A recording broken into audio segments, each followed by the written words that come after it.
Assalamualaikum warahmatullahi wabarakatuh. Saya Emanofir Zulim Putra dari kelas 3B Pendidikan Geografi ingin menjelaskan patahan semangko Pulau Sumatera, cekungan busur belakang Sumatera, dan perkembangan tektonik Pulau Sumatera.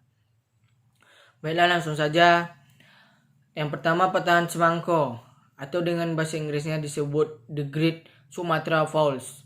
Patahan semangko adalah bentukan geologi yang membentang di Pulau Sumatera dari utara ke selatan, dimulai dari Aceh hingga Teluk Semangka di Lampung. Patahan inilah yang membentuk pegunungan barisan, suatu rangkaian dataran tinggi di sisi barat pulau ini. Patahan semangko berusia relatif muda dan paling mudah terlihat di Ngarai Sianok dan Lembah Ani di dekat kota Bukit Tinggi. Patahan ini merupakan patahan geser seperti patahan San Andreas di California. Patahan semangko terletak di antara zona semangko patahan Lampung. Bagian selatan dari blok semangko terbagi menjadi hentang alam seperti pegunungan semangko, depresi Ulu Belu dan Walima, Horse Ratai dan depresi Teluk Belitung, sedangkan bagian lara blok semangko terbentuk seperti dom. Diameternya lebih 40 km. Terbentuknya patahan semangko bermula sejak jutaan tahun lampau, saat lempeng Samudra Hindia Australia menabrak secara menyerang bagian barat Sumatera menjadi bagian dari lempeng benua Eurasia. Tabrakan menyerang ini memicu munculnya dua komponen gaya. Komponen pertama bersifat tegak lurus, menyeret ujung lempeng Hindia masuk ke bawah lempeng Sumatera. Batas kedua lempeng ini sampai kedalaman 40 km. Umumnya mempunyai sifat regas dan di beberapa tempat terekat erat. Suatu saat tekanan terhimpun tidak sanggup lagi ditahan sehingga menghasilkan gempa bumi yang berpusat di sekitar zona penunjaman atau zona subduksi. Setelah itu, kontak akan merekat lagi sampai suatu saat nanti kembali terjadi gempa bumi besar. Gempa di zona inilah yang sering memicu terjadinya tsunami, sebagaimana terjadi di Aceh pada tanggal 26 Desember 2004. Adapun komponen kedua berupa gaya horizontal yang sejajar arah palung dan menyeret bagian barat pulau ini ke arah barat laut. Gaya inilah yang menciptakan retakan memanjang sejajar batas lempeng, yang kemudian dikenal sebagai patahan besar Sumatera. Geolog Katili dalam The Great Sumatra Fault pada tahun 1967 menyebutkan retakan ini terbentuk pada periode Miosen Tengah atau sekitar 13 juta tahun lalu. Lempeng bumi di bagian barat patahan Sumatera ini senantiasa bergerak ke arah barat laut dengan kecepatan 10 mm per tahun sampai 30 mm per tahun relatif terhadap bagian timurnya, sebagaimana di zona subduksi Bidung Pitahum Sumatera ini sampai kedalaman 10 km atau 20 km terkunci erat sehingga terjadi akumulasi tekanan. Yang kedua yaitu cekungan busur belakang atau dalam bahasa Inggris Becker Basin. Pulau Sumatera terletak di barat daya dari kontinen Sundaland dan merupakan jalur konvergensi antara lempeng Hindia Australia yang menyusup di sebelah barat lempeng Eurasia atau Sundaland.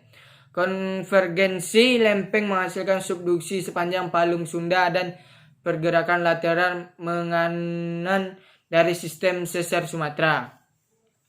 Subduksi dari lempeng Hindia Australia dengan batas lempeng Asia masa Paleogen diperkirakan telah menyebabkan rotasi lempeng Asia termasuk Sumatera searah jarum jam.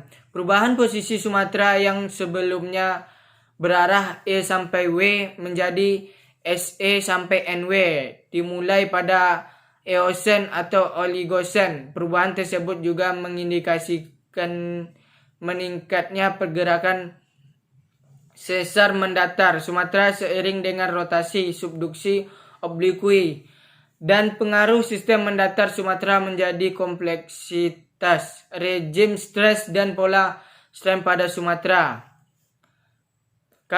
Karakteristik awal tersier Sumatera ditandai dengan pembentukan cekungan-cekungan belakang busur sepanjang pulau Sumatera, yaitu cekungan Sumatera Utara, Sumatera Tengah, Sumatera Selatan.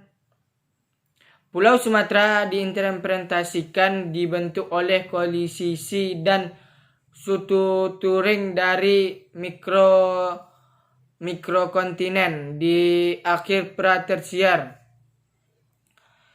Sekarang lempeng Samudra Hindia subduksi di bawah lempeng benua Eurasia pada arah N20 derajat E dengan rata-rata pergerakan 6 sampai 7 cm per tahun.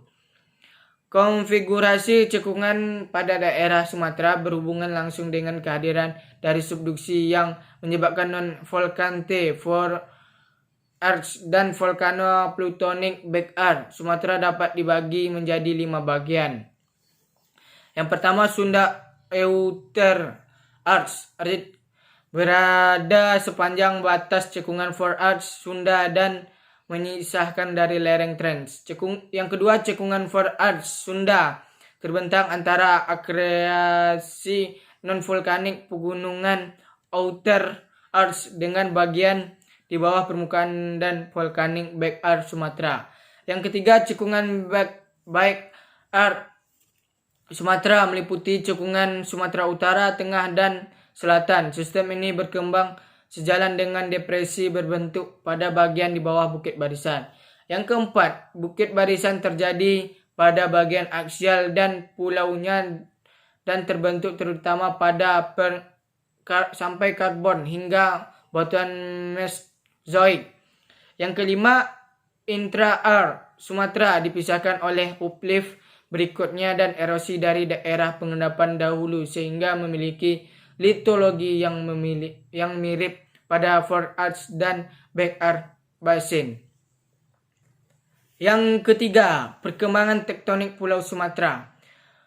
Peristiwa tektonik yang berperan dalam perkembangan Pulau Sumatera dan cekungan Sumatera Selatan menurut Palagono pada tahun 1922 adalah fase kompresi yang berlangsung dari Jurassic awal sampai kapur tektonik. Ini menghasilkan sesar dekstral WNW sampai ESE seperti sesar Lematang, Kepayang, Saka, Pantai Selatan Lampung, dan intrusi granit bertum Jurassic fase tensional pada kapur akhir sampai tersier awal yang menghasilkan sesar normal dan sesar tumbuh berarah N sampai S dan WNW sampai ESE. Sedimentasi mengisi cekungan atau terban di atas batuan dasar. Bersamaan dengan kegiatan gunung api terjadi pengisian awal dari cekungan, yaitu formasi lahat.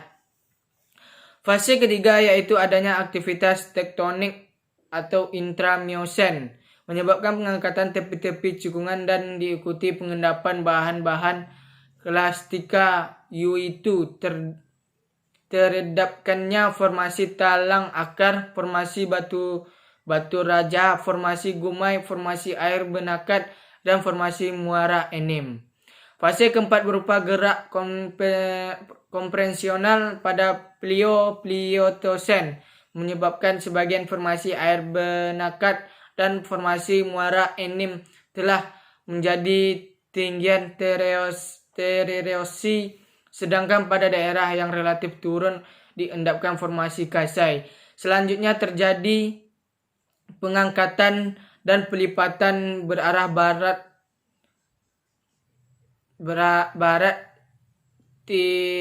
barat imut di seluruh daerah cekungan yang mengakhiri pengendapan tersier di cekungan Sumatera Selatan. Selain itu terjadi aktivitas vulkanisme pada cekungan belakang busur.